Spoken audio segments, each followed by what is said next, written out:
AEW Dynamite has a new theme song and it goes like this. Whoa, whoa, AEW Dynamite. That's not true at all. I just wanted to be a fool. Also, hello my friends and welcome to Ups and Downs for AEW Dynamite, the show where I, Simon Miller, pop up on your YouTube screens that I'm stuck in my box and I tell you what I liked and what I didn't like from the world of professional wrestling. I know. How did I get? Who the hell am I? Sounds like when I go home for Christmas. But it was the Four Pillars who were doing some pillaring at the start of Dynamite. What does that even mean? Because Jungle Boy came to the ring. He was going to say some stuff, and before he could say anything, Sammy Guevara came to the ring. And then he was going to say some stuff, and before he was able to say anything, Darby Allen came to the ring. So do not forget, this means that when they were backstage and Jungle Boy went out, Sam ran in, he was like, audio guy, play my music now, quit. And he went out, and then Darby Allen ran in. He was like, oh, okay, look, now that he's gone, play my music too. It's all wrestlers crazy craze. I suppose it was the last person in is the first person to chat because Darby got on the mic and he was like, Sammy, I tell you this, I actually quite like you. We go back a long way, but you ain't nothing but a follower, man. Look at you hanging out with the Jericho Appreciation Society. He's basically your boss. And that's why you don't deserve to be the world champion. Allen was just in full-on shots firing mode too, because then he turned to Jungle Boy and he said, it's the same for you, you curly-haired warrior. I don't think you deserve it either, because you were just in the California clique. So when AEW did start, you were just put in the damn company. He also admitted that at first he was jealous about all of this before he realized that Jack Perry was an idiot. When Perry was like, all right, well, if you're going to say things about me, I'm going to say things about you. Because even though I see all these kids out here with their Darby Allen face paint, if only they knew what you were like behind the scenes, they would know you're a bit of a dick. He also never even wanted to be a wrestler because he was a failed skateboarder who just changed his mind. I was a bit like, is that really an insult? Just me. He did turn his attention to sports entertainment, and he was so good at it, he got signed. The best part was that Guevara was just chilling in the corner during all of this, when all of a sudden Jungle Boy turned to him and said, listen, you a dirtbag. You may be a good wrestler, but I also think that you're scum. Sam then retaliated by saying, oh yeah, Jack, well I think you and MJF are kind of the same person, because you were fast-roaded into the company, whereas me and Darbs over here, we had to risk it all. So essentially, ironically, we're better than you. They then all laid claim about why they should have the next World Championship match, which is when, of course, out came MJF. And the first thing he said was, here we are in Pittsburgh, and you're all a bunch of schmerals because you like Britt Baker. MJ had also talked to Tony Khan and come up with an idea, because we are going to have a Pillars tournament. And at first I thought, is that some kind of architecture game show? But no. We're going to take these three guys and we're going to pit them off against each other. Now, I'm still convinced that this is going to end in a four-way, but because we do have so much time before the pay-per-view, we are just playing with the structure here. And yes, it is going to be Jungle Boy versus Sammy Guevara tonight, and Darby Allen is going to get a bye, because MJF had a hat here and he let it decide. I also realized what I just said, I don't mean a hat was making the decisions. He was pulling the names out the hat. It wasn't like this. I think we should do a Pillars tournament. Because so say I, the magical hat. That was weird. However, this was good, and I massively appreciated the fact that we are still focusing on these four guys. And some people on the internet are like, oh, I don't think the crowd was very loud for this. Actually, to me, it just came across they were listening quite intently, because everybody had something they want to say. So again, we now do have our main event confirmed, but if it's not a four-way at Double or Nothing, I'll eat the magical hat up. Which is when the Outcast storyline continued. Still no Miss Jackson. Ooh. There's also Jamie Hayter and Britt Baker taking on Toni Storm and Ruby Soho. And man, did we go in here. Because the first thing we saw is Saraya find Britt Baker's family in the crowd. She was basically spray painting them. This shouldn't be a sentence. This was massively important too because we were telling some stories here, and of course at one point, Britt got the hot tag, and because we were in her hometown, everybody just went damn crazy. She also saw Toni Storm and tried to apply the lockjaw, but Storm was like no, and instead she hit a German suplex, die Gate es Dienen Bruder, and all of a sudden it was just move. Then we had the air raid crash, we had the hate breaker, we had sweet chick music, all of a sudden Saraya was using the belt, which resulted in a massively close near fall. Plus we had the Storm Zero, when all of a sudden Ruby Soho and Jamie Hayter were fighting on the outside. In fact, all the bad guys were targeting Jamie here, and they did indeed work on her shoulder. Now, at first it was like, well, you would do this as a wrestling match. We have to have some kind of violence. But by the end of it, we had made it clear that she was definitely injured. Ruh-roh. Now, it didn't affect the match in the sense that even though Britt Baker hit the curb stomp on Ruby Soho and she kicked out too, she then instantly applied the lockjaw to get the victory, which is what we should do because, again, it is the place where she was born. But who was helped to the back by local medical facility professionals afterwards? It was our champion. Now, this is all going to tie in later as this angle gets really good, and I knew in my tum-tum it was headed in a fantastic direction, so now I feel all smug and proud of myself. Even though I didn't do anything, it is getting it up. Which is when we were backstage with Wardlow, who was getting ready for his TNT title match later. This was cool though, because Wardlow knew that Powerhouse Hobbs had been getting advice from QT Martial, and given that back in the day he had also got advice from one four-horseman, he had now gone out to another four-horseman, and in walked Arn Anderson. So of course he's going to be in his corner for tonight, and I don't know whether this is going to be a long-term thing, but when I talk to the Finger of Power, I totally agree, my friend. It should absolutely be a long-term thing. More on this later. Because before that, here came the Elite. Oh boy. Now I have felt like we needed some kind of big promo from them for weeks, so all of a sudden, bam, whoop, there it is. So once again, I was feeling proud of myself. And yeah, Kenny Omega got on the microphone. He's like, look, we respect the Blackpool Combat Club. They are 4 of the best wrestlers on the planet. But not only did they put all of us in the hospital, they tried to kill Don Callis. We will not stand for this. Kenny then wanted the BCC to get their butts out here, which is when Bryan Danielson appeared on the big screen. And you know this weirdo's new big deal. He was like, oh man, you're all a bunch of amateurs, and I really like screwdrivers. It turns out this was just a massive distraction by the American Dragon, because all of a sudden John Moxley, Claudio Castagnoli, and Wheeler Yuta appeared behind the Elite, and then somebody must have shouted, hey, you should have a big brawl.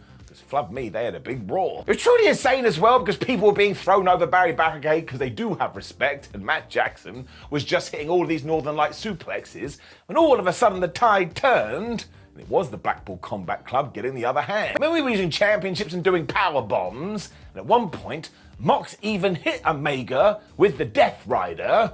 So he went on the ride of death. Don Callis then ran out, but I'm not sure what he was trying to achieve, because even though he had a chair, he stopped halfway and was like, this isn't going to work at all, I'm getting out of here. Danielson then revealed he actually was in the building, and yes, he had that damn screwdriver, and he was going to kill everyone, even though beforehand he was like, look, Kenny, I do respect you as a professional wrestler, but I'm still going to stab you in the face.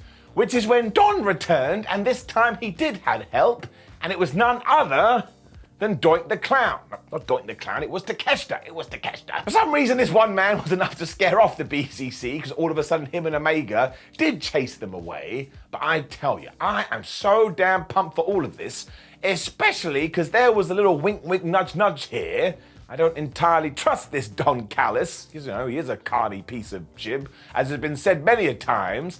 So is Takeshita gonna join the Blackpool Combat Club?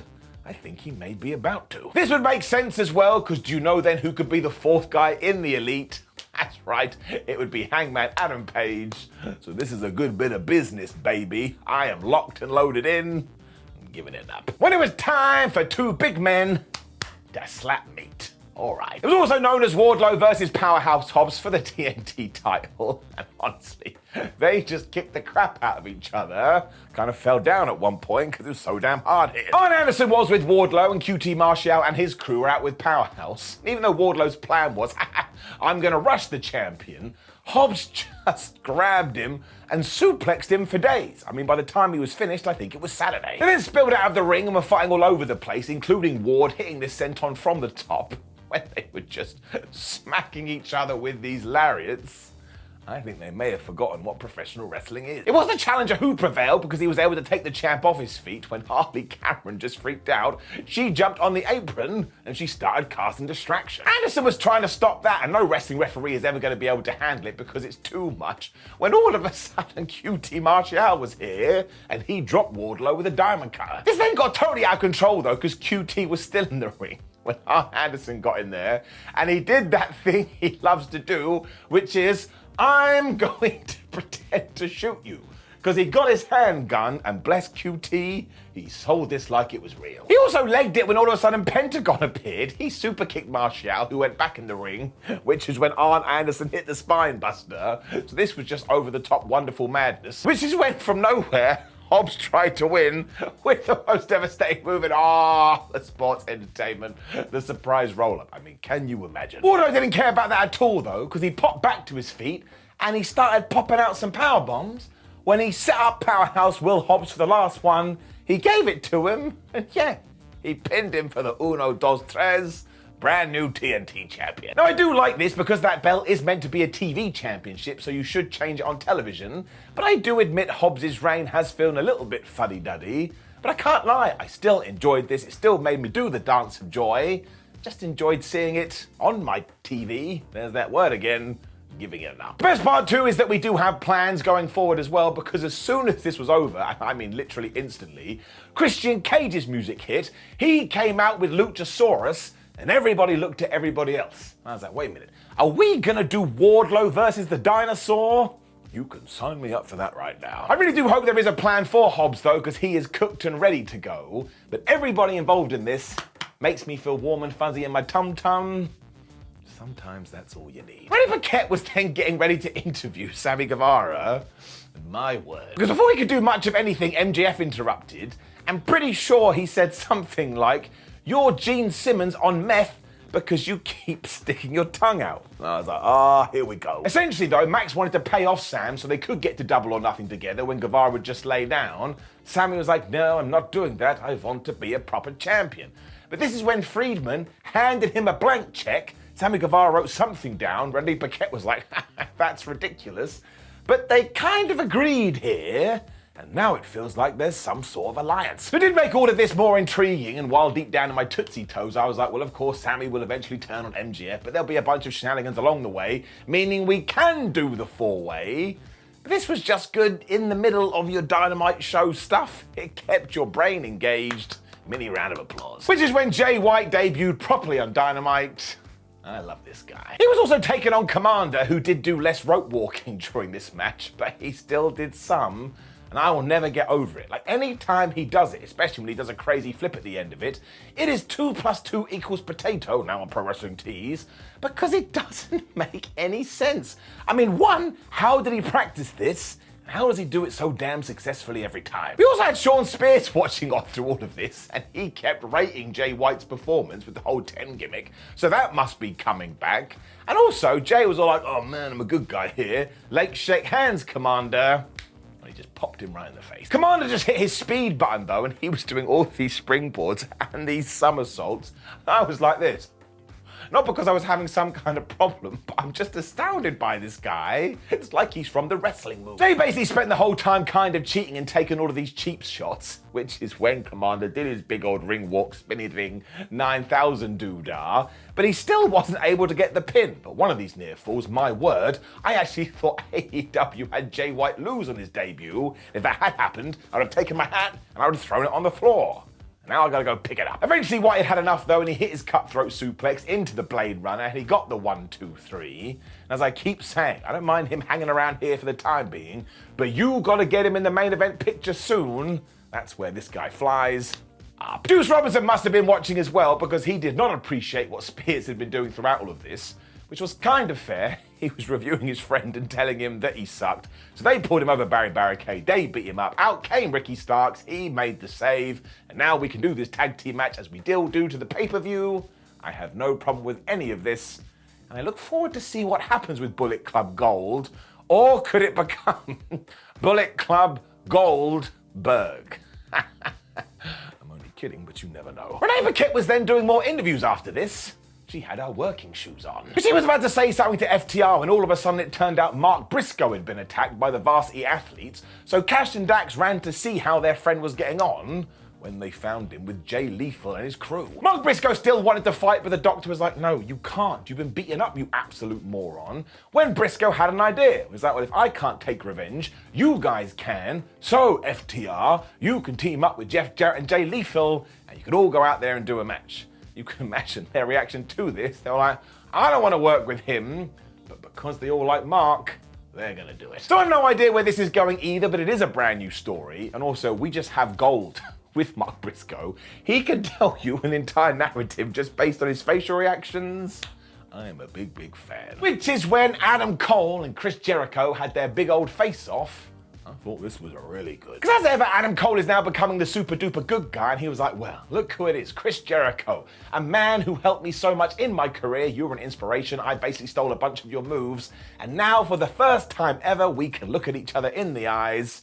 And they actually shook hands. Jericho then jumped in, and while it looked like he was going to do a big old loving as well, he actually said, well, no, I don't respect you at all, Mr. Cole. In fact, I think you're a bit of an arrogant prick.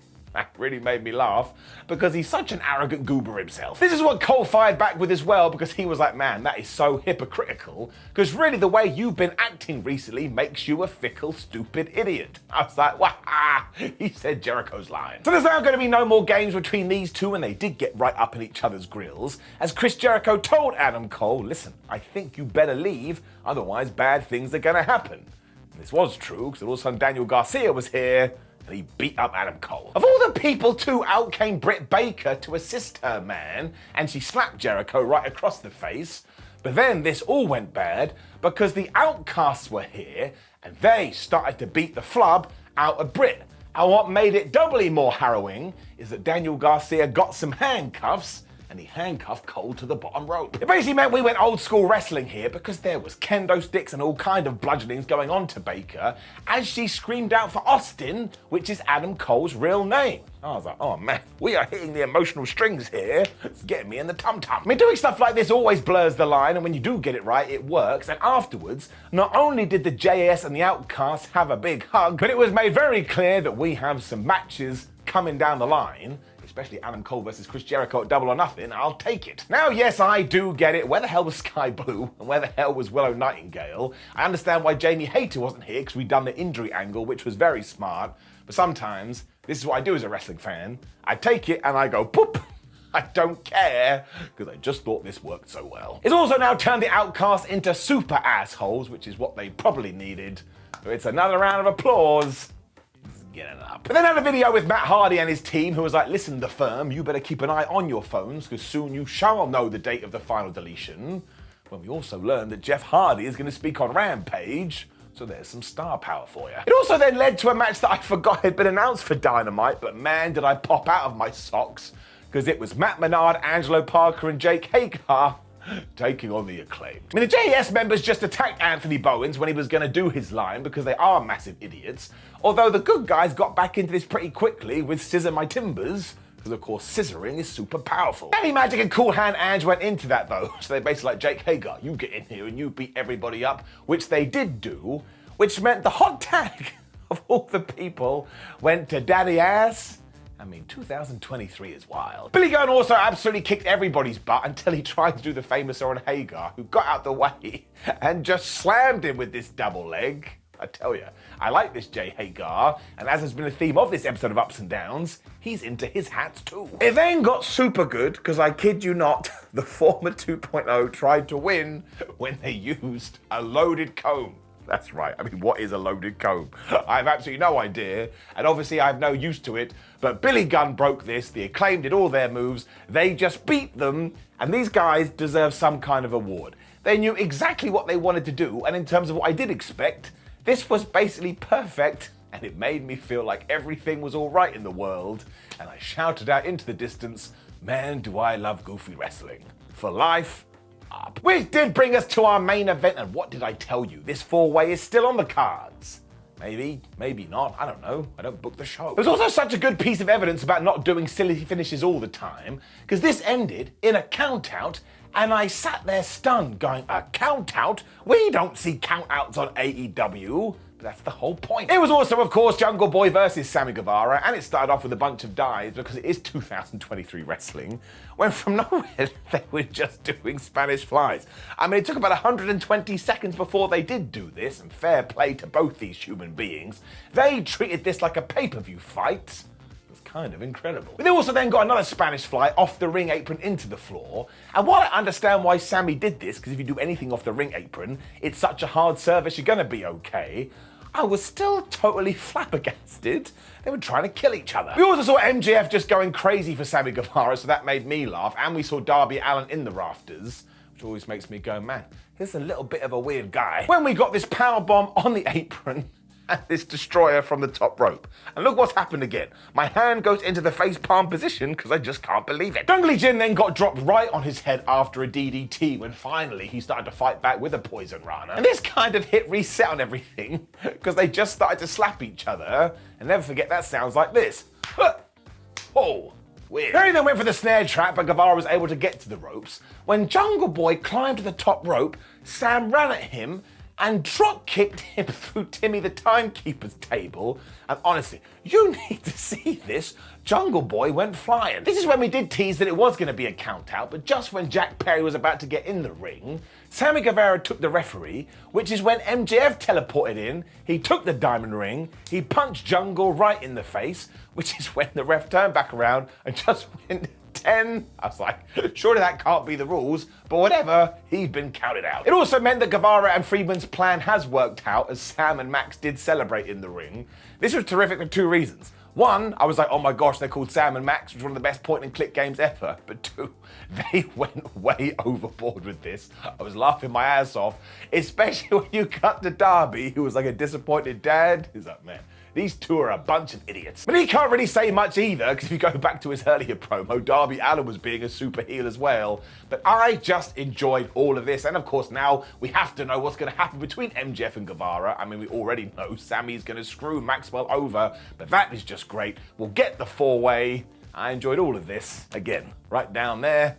Getting it up. I also am super happy that these four guys are basically propping up the show at the moment because I want fresh blood and new talent all the time. And I know it's another full house for AEW. Just think they're on a roll right now. Up. Now please do leave a comment below and let me know how much you hate my opinions. It's always good to read that, and then like the video, share the video and subscribe. Plus there's some videos on the screen and just caress them with your hands and see what happens. You can also come say hello at WhatCulture WWE and Simon 316, and we have a website known as WhatCulture.com. But as always, the main thing I want from you is just to enjoy your day, enjoy your wrestling, enjoy every single thing that you do, because that's what life is all about. Simon Miller, out.